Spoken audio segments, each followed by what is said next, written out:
नमस्कार दोस्तों, स्वागत है आपका हमारे चैनल ज्योतिष ग्रंथ गंगा में। ऐसे ही और वीडियो के लिए कृपया हमारे चैनल को जरूर सब्सक्राइब करें। प्रेम दिवस, जाने राधा और कृष्ण की प्रेम कहानी। मिलने से लेकर बिछड़ने तक, राधा और कृष्ण से जाने क्या होता है सच्चा प्रेम। आज हम आपको राधा कृष्ण की प्रेम कहानी के बारे में बता रहे हैं, जिससे आप पहचान सकते हैं कि सच्चा प्रेम क्या होता है। इसमें राधा जो बाल गोपाल के साथ बड़ी हुई, उनके साथ खेला कूदा, रास रचाए। इतना ही नहीं, कृष्ण ने सबसे ज्यादा बंसी राधा के कहने पर बजाई। राधा कृष्ण का प्रेम ऐसा था जिसकी आज भी मिसाल दी जाती है। लेकिन सबसे दिलचस्प बात यह है कि इतने प्रेम के बाद भी कृष्ण राधा का मिलन नहीं हुआ, उनकी शादी नहीं हुई। कुल मिलाकर इसमें प्यार है तो एक दूसरे से दूर रहना भी। इस कथा को आपके सामने रखने का मकसद केवल प्यार में बिछड़ जाने वाले को गलत कदम उठाने से रोकने का है। दरअसल हिंदू धर्म में भी राधे श्याम या राधे कृष्ण ये शब्द अटूट प्रेम का हिस्सा माने जाते हैं। भले ही ये एक दूसरे के कभी हो नहीं सके, लेकिन फिर भी इनका एक दूसरे के साथ ही हमेशा नाम लिया जाता है। तो चलिए जानते हैं कि राधा कृष्ण की ये प्रेम कहानी अधूरी कैसे रह गई थी। एक और जहां कई लोग राधा को सिर्फ काल्पनिक मानते हैं, इसका कारण ये है कि भागवत जिसने भी पढ़ी है उसका कहना है कि सिर्फ दशम स्कंद में ही जब महारास का वर्णन हो रहा है, वहीं एक जगह राधा के बारे में बताया गया है कि वो भी रास कर रही हैं और आनंद ले रही हैं। जबकि अलग अलग ग्रंथों में राधा और कृष्ण की गोपियों का अलग वर्णन है। एक जगह ये भी लिखा है कि कृष्ण की 64 कलाएं ही गोपियां थीं और राधा उनकी महाशक्ति, यानी राधा और गोपियां कृष्ण की ही शक्तियां थीं, जिन्होंने स्त्री रूप ले लिया था। कुछ जानकारों के अनुसार तो गोपियों को ही भक्ति मार्ग का परमहंस, जिसके दिमाग में दिन रात परमात्मा रहता है, तक कहा गया है, क्योंकि उनके मन व दिमाग में 24 घंटे कृष्ण ही रहते थे। वहीं राधा और कृष्ण के प्रेम का असली वर्णन मिलता है गर्ग संहिता में। गर्ग संहिता के रचयिता यदुवंशियों कंस के कुलगुरु, जो एक तरह से कृष्ण के भी कुलगुरु हुए, ऋषि गर्गा मुनि थे। जानकारों के अनुसार गर्ग संहिता में राधा और कृष्ण की लीलाओं के बारे में बताया गया है। इस संहिता में मधुर श्री कृष्ण लीला है, जहां राधा कृष्ण के प्रेम के बारे में बताया गया है। वहीं इसमें राधा जी की माधुर्य भाव वाली लीलाओं का भी वर्णन है। गर्ग संहिता में श्रीमद् भगवद गीता में जो कुछ सूत्र रूप से कहा गया है, उसी का बखान किया गया है। जानकारों का ये तक कहना है कि अगर गर्ग मुनि यदुवंशियों के कुलगुरु थे तो वे अपने सामने चल रही कृष्ण लीला में किसी काल्पनिक किरदार का चित्रण करेंगे। ऐसा मुमकिन नहीं लगता। यहीं से राधा के सत्य होने का प्रमाण मिलता है। राधा से वादा और रुक्मणी से विवाह। कहा जाता है कि भगवान विष्णु के अवतार कृष्ण राधा से ये वादा करके गए थे कि वो वापस आएंगे, लेकिन कृष्ण राधा के पास वापस नहीं आए और चले गए। उनकी शादी भी माता लक्ष्मी के रूप रुक्मणी से हुई। कहा जाता है कि रुक्मणी ने कभी कृष्ण को देखा नहीं था, फिर भी उन्हें अपना पति मानती थीं। जब रुक्मणी के भाई रुक्मी ने उनकी शादी किसी और से करनी चाही, तो रुक्मणी ने कृष्ण को याद किया और कहा कि अगर वो नहीं आएंगे तो वो अपनी जान दे देंगी। इसके बाद ही कृष्ण रुक्मणी के पास गए और उनसे शादी कर ली। राधा ने कृष्ण से क्या कहा? कृष्ण के वृंदावन छोड़ने के बाद से ही राधा का वर्णन बहुत कम हो गया। राधा और कृष्ण जब आखिरी बार मिले थे तो राधा ने कृष्ण से कहा था कि भले ही वो उनसे दूर जा रहे हैं, लेकिन मन से कृष्ण हमेशा उनके साथ ही रहेंगे। इसके बाद कृष्ण मथुरा गए और कंस और बाकी राक्षसों को मारने का अपना काम पूरा किया।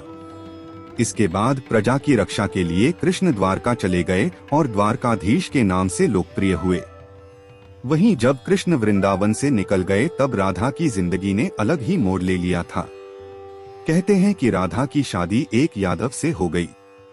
राधा ने अपने दाम्पत्य जीवन की सारी रस्में निभाईं और बूढ़ी हुई, लेकिन उनका मन तब भी कृष्ण के लिए समर्पित था। जाने कौन थे राधा के पति? राधा के पति का वर्णन ब्रह्मावैवर्त पुराण में मिलता है। ये वेदव्यास द्वारा रचित 18 पुराणों में से एक है। वैसे राधा की शादी के बारे में भी अलग अलग कहानियां प्रचलित हैं। कुछ के अनुसार राधा की शादी अनय से हुई थी। अनय भी वृंदावन निवासी थे और राधा और अनय की शादी ब्रह्मा की एक परीक्षा के बाद हुई थी। एक कथा के अनुसार ब्रह्मा ने ये पता लगाने के लिए कि कृष्ण वाकई विष्णु अवतार हैं, उनके सारे दोस्तों को अगवा कर जंगल में छुपा दिया था। उस समय अनय भी जंगल में थे और गलती से वो भी अगवा हो गए थे।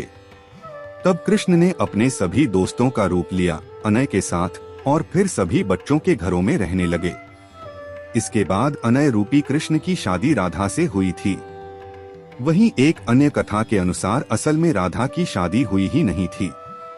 ब्रह्मावैवर्त पुराण के अनुसार राधा अपने घर को छोड़ते समय अपनी परछाई छाया राधा माया राधा घर पर मां कीर्ति के साथ छोड़ गई थी। छाया राधा की शादी रायान गोपा यशोदा के भाई से हुई थी और अनय से नहीं, इसीलिए कई बार ये भी कहा जाता है कि राधा रिश्ते में श्री कृष्ण की मामी थीं। इनकी शादी साकेत गांव में हुई थी जो बरसाने और नंदगांव के बीच स्थित था। कहा जाता है कि राधा ने अपना शादीशुदा जीवन अच्छे से व्यतीत किया, भले ही मन से वो कृष्ण से जुड़ी रहीं। राधा का देह त्याग श्री कृष्ण ने बांसुरी तोड़कर कोसों दूर फेंकी। लोक कथाओं के अनुसार अपने जीवन के अंतिम दिनों में राधा ने अपना घर छोड़ दिया था और कृष्ण से मिलने द्वारका चली गई थीं। जब आखिरकार ये दोनों मिले तो दोनों ने एक दूसरे से कुछ नहीं कहा। दोनों एक दूसरे के मन की बात जानते थे, लेकिन राधा को लगा कि कृष्ण से करीब रहना उस तरह का सुख नहीं दे रहा है जिस तरह उन्हें तब लगता था जब वो मन से कृष्ण से जुड़ी हुई थीं। ऐसे में राधा बिना कुछ बोले महल छोड़कर चली गईं। अंतिम क्षणों में कृष्ण ने राधा की अंतिम इच्छा पूरी करते हुए सबसे मधुर बांसुरी की धुन बजाकर सुनाई।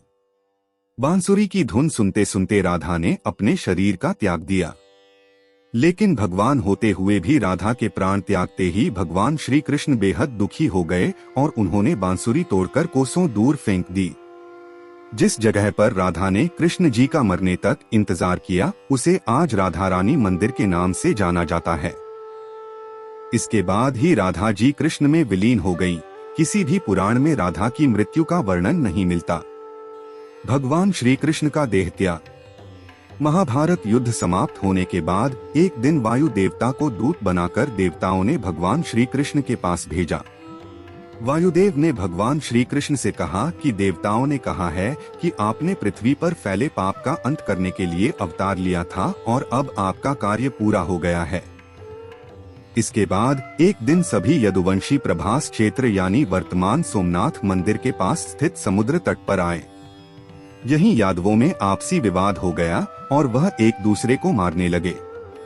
कुछ ही समय में सभी यदुवंशी काल के काल में समा गए।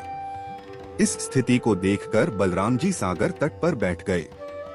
भगवान श्री कृष्ण और उनके सारथी दारुक ने देखा कि बलराम जी के मुख से एक विशाल नाग बाहर निकल रहा है।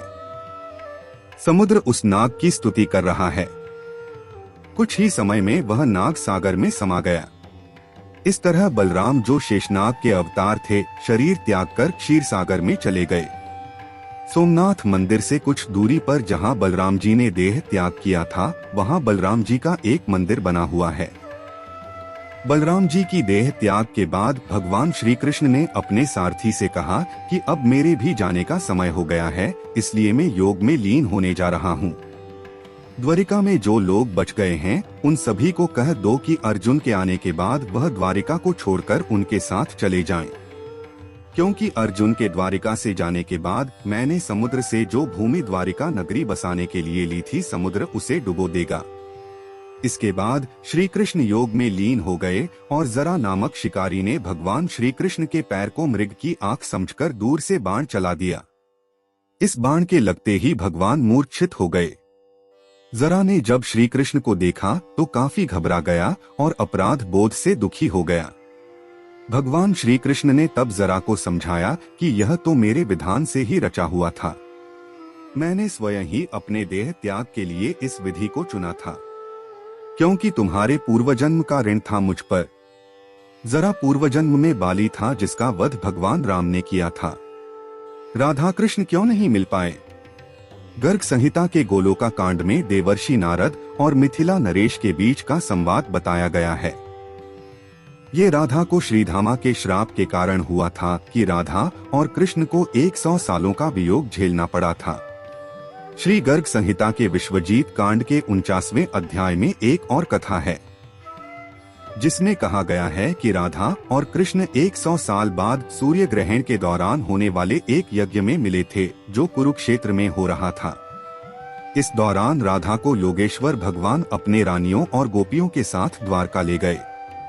यहाँ सभी ने राजसूय यज्ञ में हिस्सा लिया, जिसे राजा उग्रसेन ने करवाया था। उस समय राधा कृष्ण के साथ उनकी पत्नी के तौर पर थीं, और यही लिखा जाता है कि राधा की शादी कृष्ण से हुई थी और वो छाया राधा थीं जो रायान गोपा से शादी कर कृष्ण की मामी बनी थीं। हमारे चैनल के साथ जुड़कर जीवन को ज्योतिर्मय बनाने, जीवन शैली को बेहतर करने और हिंदू और सनातन धर्म के बारे में समाज में जागरूकता फैलाने के लिए हमारे वीडियो को लाइक करें, ज़्यादा से ज़्यादा लोगों तक शेयर करें और हमारे चैनल को सब्सक्राइब करें।